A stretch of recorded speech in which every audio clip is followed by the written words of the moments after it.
Pendant longtemps, j'ai été à découvert parce que dans ma tête, c'était tout à fait normal. J'avais été formatée comme ça. Et aujourd'hui, je vais vous raconter comment j'ai appris à ne plus l'être. Alors, spoiler alerte, si vous cherchez une solution rapide pour sortir du découvert, c'est clairement pas la bonne vidéo. Vous pouvez zapper. Pour moi, ça a été un processus qui a été long, mais du coup, avec le temps, c'est devenu une habitude vraiment solide. Donc déjà, pour comprendre comment j'en suis arrivée là, il faut comprendre d'où je pars. Donc déjà, mes parents, ce sont des personnes qui, d'un point de vue financier, c'est très compliqué. L'éducation financière, c'est un mot chinois pour eux. Du coup, j'ai grandi dans un foyer où vraiment, je vous mens pas, 95% de l'électroménager des meubles était acheté à crédit. Déjà, ça pose le décor. Conforama, But, les cartes Sofinco, Cofidis, CTLM, tout ça. J'ai baigné là-dedans très jeune, en fait. Mes parents étaient toujours à découvert. Du coup, j'entre dans la vie active une fois diplômée, avec moi-même une dette, pas à un établissement bancaire, mais à un hôpital à l'époque avec qui j'avais conclu un contrat qui, pendant mes deux dernières années à l'école d'infirmière, me versait comme une allocation. Et en retour, je leur devais des années de travail. Sauf qu'une fois diplômée, j'ai eu besoin de prendre le large. Je pense que vous commencez à comprendre ma personnalité. Du coup, j'ai rompu ce contrat, donc en toute logique, il fallait que je rembourse l'hôpital, ce qui est tout à fait normal. Sauf que avec ma mentalité de l'époque, alors que vraiment, je pense que très honnêtement, cette somme, j'aurais pu la rembourser en 6 mois. J'ai mis 3 ans à la rembourser. J'ai mis 3 ans à la rembourser, pas parce que je ne pouvais pas la rembourser, mais parce que j'étais dans un mécanisme où je me disais, bon, oui, ça va, je leur rendrai leur argent, ça va, c'est bon, ça peut attendre. Voilà. Donc c'est dire à quel point cette mentalité-là, elle était vraiment ancrée en moi. C'est-à-dire que pour moi, c'était banal, voilà, d'avoir une dette envers quelqu'un, d'être à découvert, de payer les choses à crédit, même quand je pouvais les payer. Alors, qu'on soit très clair, je ne parle certainement pas des personnes qui sont à découvert parce qu'elles ont du mal à joindre les deux bouts, qu'elles galèrent à payer leur loyer, à payer leur bouffe, et qu'elles sont à découvert parce qu'elles n'ont pas le choix. Je ne parle pas de ces personnes-là. Ces personnes-là, elles font vraiment comme elles peuvent. Là, je parle bien de mon expérience et de cette mentalité que j'avais de me normaliser avec le fait d'être dans le rouge. Je sais même pas pourquoi d'ailleurs. Enfin si, je sais pourquoi, parce que c'était pour moi une norme. Donc des années passent et il se passe quelque chose dans ma vie. Donc j'en ai déjà un petit peu parlé. Suite à une séparation, j'ai eu besoin de me sécuriser physiquement, on va dire comme ça, émotionnellement. Voilà, j'ai eu besoin de me sécuriser et à ce moment-là, pour moi, me sécuriser, c'était acheter un appartement, avoir mon chez-moi. Donc à cette époque-là, évidemment, j'étais toujours à découvert, j'avais des petits crédits à la conso, mais des trucs bidons, mais j'avais quand même des petits crédits à la conso. Donc au moment où j'ai voulu acheter, je vais voir une courtière pour me négocier un prêt. Et donc, en bonne courtière qu'elle est, elle m'explique comment avoir un bon dossier qui passe auprès des banques. Donc c'est là qu'elle m'explique qu'effectivement, il faut que j'évite d'être à découvert. Alors, c'était même pas tant être à découvert, mais c'était surtout qu'il ne fallait pas qu'il y ait d'agio sur mes relevés bancaires, parce que ça, apparemment, les banques, elles aiment pas. Elle m'a dit aussi, il faudrait que vous ayez un CDI et que tout ce qui est petit prêt à la conso, voilà, que si je pouvais m'en débarrasser, que ça serait mieux. Pas de souci. Donc là, ça m'a pris, on va dire 3-4 mois pour remettre mon compte au propre, avoir mon CDI et vraiment arriver devant la courtière en leur disant voilà. Et elle m'avait dit aussi d'avoir une épargne, même si c'était 20-40 euros, mais que tous les mois, voilà, que la banque voit que j'ai une dynamique d'épargne. Je revois la courtière en ayant mis tout ça en place. Et en fait, ça a créé une habitude en fait chez moi. Ça a créé ce petit truc où je me suis dit, mais tiens, c'est bien aussi quand je suis pas à découvert en fait. C'est bien aussi de pas ouvrir mon application bancaire la boule au ventre en me disant, oh là là, qu'est-ce qui va me tomber dessus encore ? Et j'y ai pris goût. Donc à ce moment-là, j'arrive à ne plus être à découvert. Par contre, ça n'était que le début du chemin. C'est-à-dire que j'avais pas encore vraiment modifié mon état d'esprit. Franchement, à partir de ce moment-là, j'étais plus dans ce truc, ouais, c'est bon, je peux rester 3-4 mois à découvert, c'est pas grave.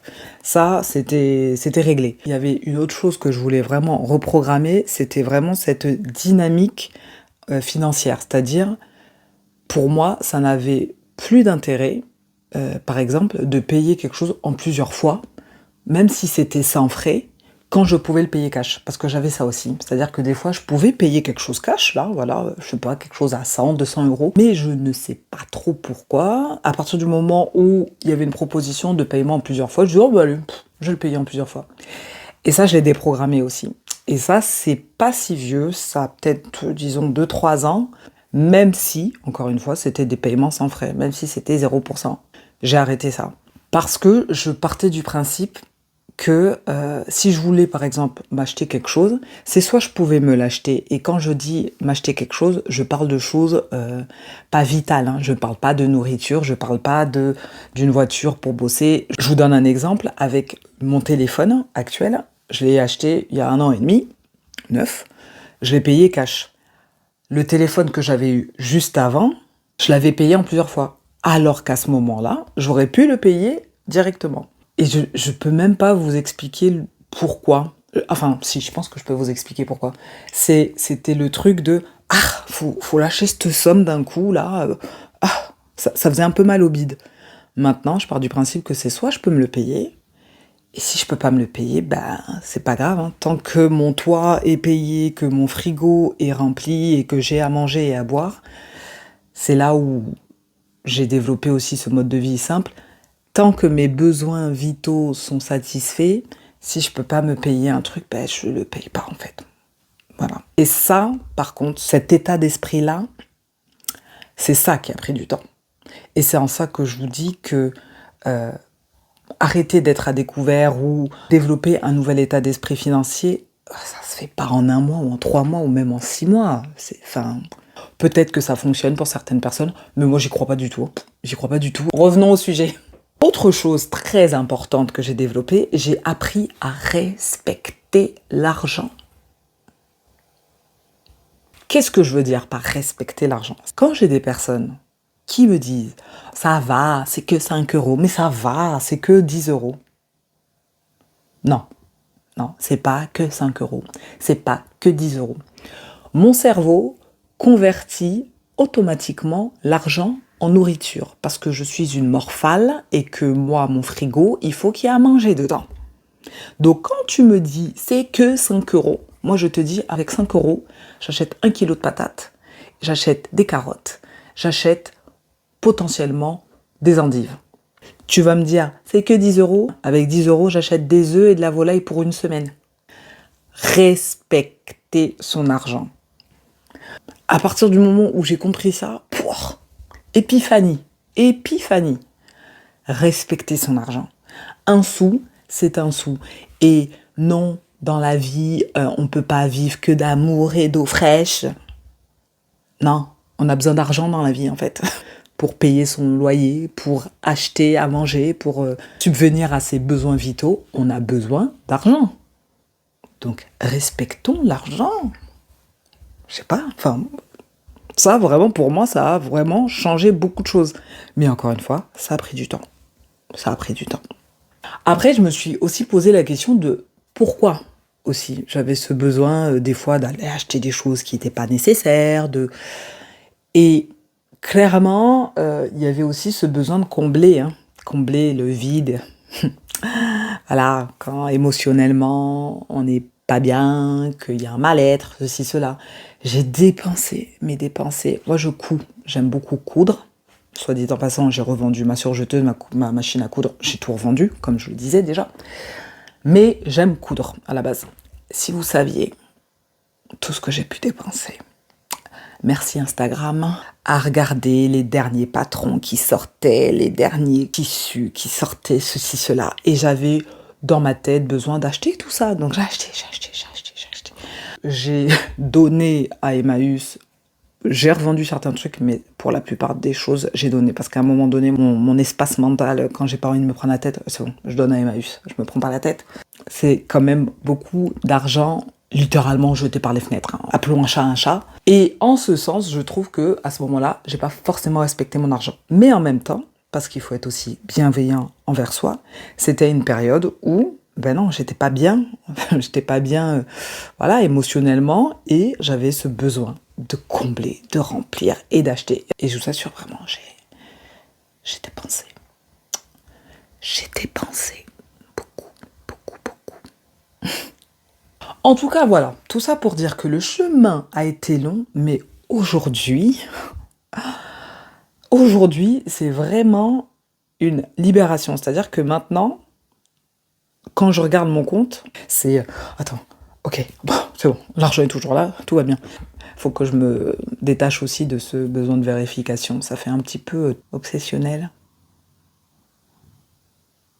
Dans tous les cas, je ne peux que vous encourager à être bien avec vous-même. Et encore une fois, écoutez-vous. Écoutez-vous. Parce que vous avez toutes les réponses. Vous le savez peut-être pas, mais vous avez toutes les réponses. Je vous assure, c'est un délire. C'est un délire. Je vous remercie encore une fois d'avoir regardé cette vidéo. J'espère qu'elle a été instructive. Surtout, j'espère pour vous que vous trouverez votre propre voie. En tout cas, si mon parcours vous parle et que vous voulez continuer à suivre mes aventures, vous savez quoi faire, vous savez où cliquer. En attendant, je vous souhaite une très bonne fin de journée, ou une très bonne nuit, ou une très bonne ce que vous voulez. Et je vous dis à très bientôt. Merci beaucoup. Ciao.